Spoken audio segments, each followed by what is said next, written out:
जग्गाधनी प्रमाण पूर्जा पुनः स्थापना, कानुनी प्रक्रिया र जानकारी।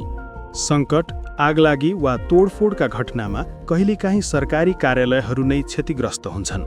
विशेष गरी मालपोत कार्यालयका ढड्डा नष्ट हुँदा नागरिकको मनमा एउटै प्रश्न उठ्छ, के अब मेरो जग्गाको स्वामित्व सकियो?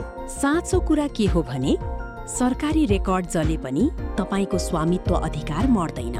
नेपालको मालपोत ऐन 2034ले यस्तो अवस्थामा श्रेष्ठता पुनर्गठनको व्यवस्था गरेको छ। जग्गाको पूर्जा वा श्रेष्ठता नष्ट भएमा सबैभन्दा पहिले जानुपर्ने ठाउँ हो वडा कार्यालय।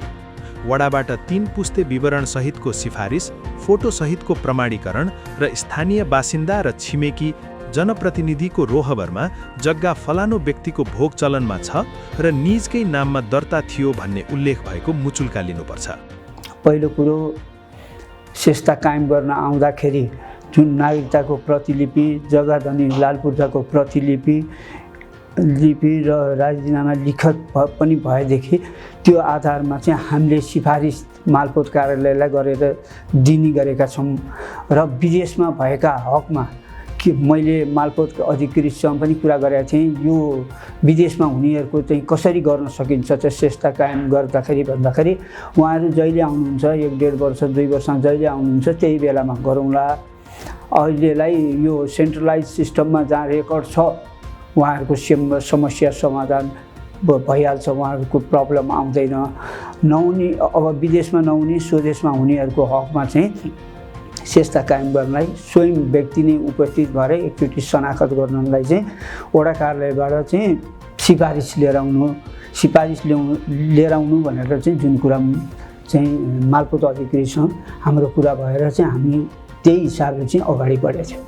वडाको सिफारिस र प्रहरीको क्षति प्रतिवेदन लिएपछि अब जानुपर्ने अर्को ठाउँ हो मालपोत कार्यालय।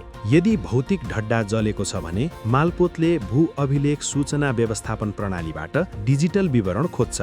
यदि डिजिटल डाटा उपलब्ध छैन भने नापी कार्यालयको फिल्ड बुक र नक्साका आधारमा नयाँ श्रेष्ठता डकुमेन्ट तयार गरिन्छ। श्रेष्ठता पुनर्गठन अघि मालपोत कार्यालयले 35 दिनको सार्वजनिक सूचना प्रकाशित गर्छ। यदि कसैको दाबी वा विरोध छ भने त्यो कानुनी रूपमा प्रस्तुत गर्ने अवसर दिनका लागि यस्तो सूचना प्रकाशित गरिन्छ। यदि 35 दिनभित्र कुनै दाबी आएन भने मालपोत अधिकृतले पुनर्गठनको निर्णय गर्छन् र तपाईलाई नयाँ लालपूर्जा जारी गरिन्छ। रेकर्ड जले पनि स्वामित्व स्वतः समाप्त हुँदैन। अन्तिम कानुनी मान्यता भने वडाको सरजमिन मुचुल्का र मालपोतको आधिकारिक निर्णयबाटै हुन्छ। त्यसैले आफ्नो तिरो रसिद, कर विवरण, ब्याङ्क कागजात र डिजिटल प्रतिलिपि सुरक्षित राख्नुहोस्। सङ्कटमा पनि कानुन तपाईको पक्षमा छ। धन्यवाद।